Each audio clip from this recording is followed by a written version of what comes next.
Welcome back to the Sports Source. This segment of our show brought to you by the Topoco Lodge. And if you want to book your stay in a room, a suite, or a cabin, they are all open.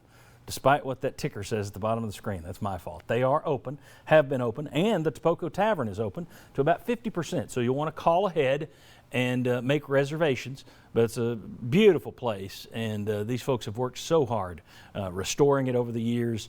Topoco Lodge, you need to get up there and see it. Topoco Tavern. Make a reservation, go up there and eat. Sit there by the rushing Chiowa River. It is beautiful.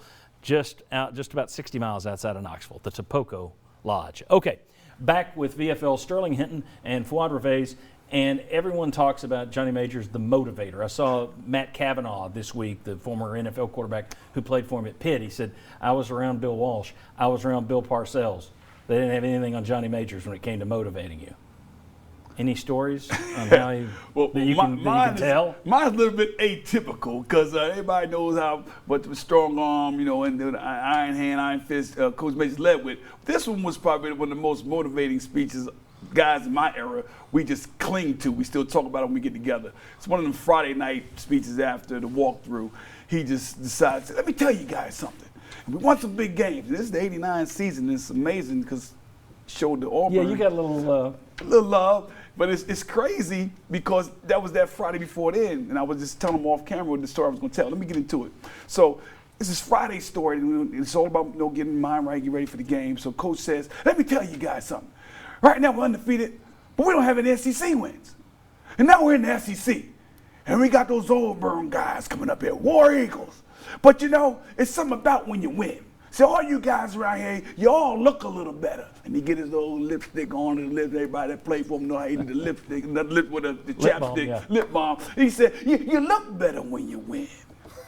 See, you think about all these guys that win these championships and stuff, everybody likes them and then how handsome they become. But you look better when you win. So let's all look good Sunday.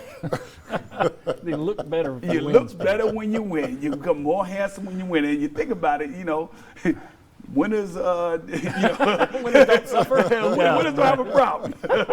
Fuad, your thoughts on Majors the motivator? Well, I think it's him as a motivator. It really was almost, it scared me to death.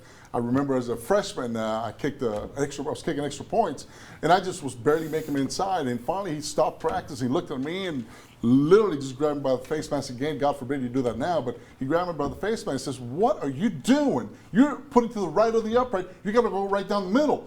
I said, "Coach, I just saw kind of this guy coming to my left side," and that's about all I said. He tore into me like a cheap suit. His point was being, I don't want to hear excuses. Don't ever talk about excuses. Just do your job. Do the job the best you can, and do not give me any side lip. And I'll tell you, that was as a freshman. Again, I did not really like him too much my first 2 years because he was so hard on everybody, so hard on me, so hard on all the players. But at the end of the day, it was to get us better. The reason for that was being no excuses. Just do your job. Do not look at anybody else's job except your own. My job was to hit the ball right smack down the middle of the goalpost. The outside guys, whatever the job was, let them do their jobs. And I learned a valuable lesson early on to just, I got to control what I can control, do what I can do best, and not do anything else than that. And you guys do the rest, because when you screw up, I got to come up and kick the field goal. I'm the type of quarterback try to keep your leg rested. You're supposed to score touchdowns. Absolutely. One thing that speaks to, and this has to be quick, but one thing that speaks to Coach Majors as a motivator, two teams come to mind. The 1981 team, which opened losing their first two games to Georgia and Southern Cal by a combined score of 87-7. They then went on to finish 8-4. He kept the team in it after those two brutal beatdowns. Your team, 88. You start 0-5, makes changes, go to 0-6, win the last 5.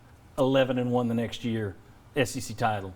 That speaks to a guy who can motivate even when the chips are down. So it's one thing to just I want to get in as much as we can, and I wanted to throw out those two teams because I think that is a real testament to his ability to keep his reins on the team. I can tell you, being in Southern Cal, after getting such a beatdown, after being absolutely just whooped at USC, I remember in that field thinking, that was my freshman year, and we had just we almost killed the Trojan horse, because they ran them up and down the field every time they scored a Wore it touchdown.